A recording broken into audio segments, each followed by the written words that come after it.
கோவை பாரதியார் பல்கலைக்கழகம் அருகே உயிரிழந்த பெண் யானையின் வயிற்றில் 12 மாத குட்டி இருந்தது தெரிய வந்துள்ளது. இது தொடர்பான முழுமையான விவரங்களோடு எமது செய்தியாளர் மாரியப்பன் இணைந்திருக்கிறார். மாரியப்பன், விவரங்கள் என்ன? பத்மநாபன், கோவை மருதமலை அடிவாரத்தில் உள்ள பாரதியார் பல்கலைக்கழகத்தின் பின்புறம் மேற்கு தொடர்ச்சி பகுதியில் கடந்த 17ஆம் தேதி ஒரு தாய் யானையும் அதன் குட்டியும் நீண்ட நேரம் ஒரே இடத்தில் நின்று கொண்டிருப்பதாக அப்பகுதி பொதுமக்கள் வனத்துறையினருக்கு தகவல் தெரிவித்தார். இதன் பேரில் சம்பவ இடத்துக்கு விரைந்து சென்ற கோவை வனத்துறையினர் யானைகளை கண்காணித்து வந்தனர். அப்போது தாய் யானை உடல்நலக்குறைவு காரணமாக தரையில் படுத்துவிட்டது. இதனால் குட்டி யானை செய்வதறியாது பரிதவித்து நின்றது. வனத்துறை உயரதிகாரிகளின் அறிவுறுத்தலின் பேரில் கால்நடை மருத்துவ குழுவினரும் கோவை வனத்துறையினரும் இணைந்து தாய் யானையை தீவிரமாக கண்காணித்து வந்தனர். குட்டி யானை யாரையும் நெருங்கிவிடாமல் விரட்டியதால் சிகிச்சை அளிப்பதில் சிரமம் ஏற்பட்டது. பின்னர் அப்பகுதிக்கு வரவழைக்கப்பட்ட உரியன் என்ற கும்கி யானை உதவியுடன் குட்டி யானை வனத்துறையினர் வனப்பகுதிக்குள் விரட்டினர்.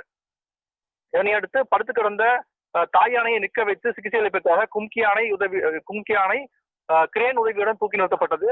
பின்னர் உணவு மற்றும் மருந்துகள் அளித்து அந்த யானைக்கு வன கால்நடை மருத்துவர்கள் தொடர்ந்து சிகிச்சை அளித்து வந்தனர்.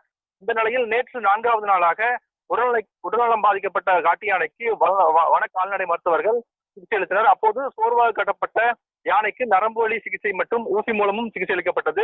மேலும் பசுந்தீவனம், பழங்கள், களி மற்றும் தண்ணீர் ஆகியவை உணவாக கொடுக்கப்பட்டது. அப்போது ஓரளவுக்கு தண்ணீரை கொடுத்த அந்த யானை சிறிதளவு பழங்களை உட்கொண்டது. பின்னர் செயற்கை தண்ணீர் தொட்டி அமைக்கப்பட்டு கிரேன் மற்றும் கும்கி யானை உதவியுடன் அதற்குள் அந்த யானையை இறக்கி ஹைட்ரோதெரபி என்ற கூடிய சிகிச்சையானது வனத்துறை கால்நடை மருத்துவர்கள் வழங்கினர்.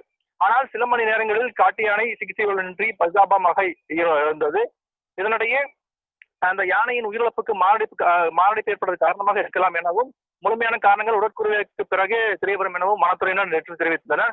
இந்த நிலையில் இன்று காலை உயிரிழந்த பெண் யானையின் உடற்குறைவு செய்யப்பட்டது. அப்போது அதன் வயிற்றில் இருந்த 12 மாத ஆண் குட்டி யானையும் பரிதாபமாக உயிரிழந்தது தெரிய வந்திருக்கிறது. மேலும் பெண் யானையின் வயிற்றில் அதிக அளவிலான பிளாஸ்டிக்கள் இருப்பதும் தெரிய வந்திருக்கிறது. தொடர்ந்து பெண் யானையின் உயிரிழப்புக்கான காரணம் குறித்து வன கால்நடை மருத்துவர்கள் சோதனை செய்து வருகின்றனர். வயிற்றில் இருந்த குட்டி யானையும் உயிரிழந்த சம்பவம் வனத்துறையினரையும் சோகத்தை ஏற்படுத்தி இருக்கிறது. குறிப்பாக மருதமலை பகுதிகளில் அதிக அளவிலான குப்பை கிடங்கு இருப்பதன் காரணமாக வன உயிரினங்கள் அவற்றை உட்கொண்டு உயிரிழப்புகள் என்பது தொடர்ந்து வருகிறது. அதன் காரணமாக அந்த வனத்தை ஒட்டி இருக்கக்கூடிய அந்த குப்பை குடத்தை அகற்ற வேண்டும் என கோரிக்கை வைக்கப்பட்டது. ஆனாலும் தொடர்ச்சியாக அந்த குப்பைகள் கொட்டப்படுவதன் காரணமாக அவ்வப்போது இது போன்ற உயிரிழப்புகள் தொடர்ந்து நடந்து வருகிறது. இதனிடையே நேற்று யானை உணவு உட்கொள்ளாமல் சோர்வாக காணப்பட்டதாக கூறப்பட்ட நிலையில் அதன் வயிற்றில் பிளாஸ்டிக் இருப்பதும், அதன் தொடர்ந்து தற்போது அதன் வயிற்றில் ஹைட்ரோதெரபி குட்டி இருப்பது தெரியாமல் ஹைட்ரோதெரபி சிகிச்சை அளித்து தற்போது குட்டி யானை உயிரிழந்திருப்பதும் தெரிய வந்திருக்கிறது. தற்போது குட்டி யானை உயிரிழந்த சம்பவம் வன உயிரி ஆர்வலர்களிடையே சோதனை ஏற்படுத்தியிருக்கிறது. தொடர்ச்சியாக அப்பகுதிக்கு குப்பை கொள்கைகளை அகற்ற வேண்டும். அதே போன்று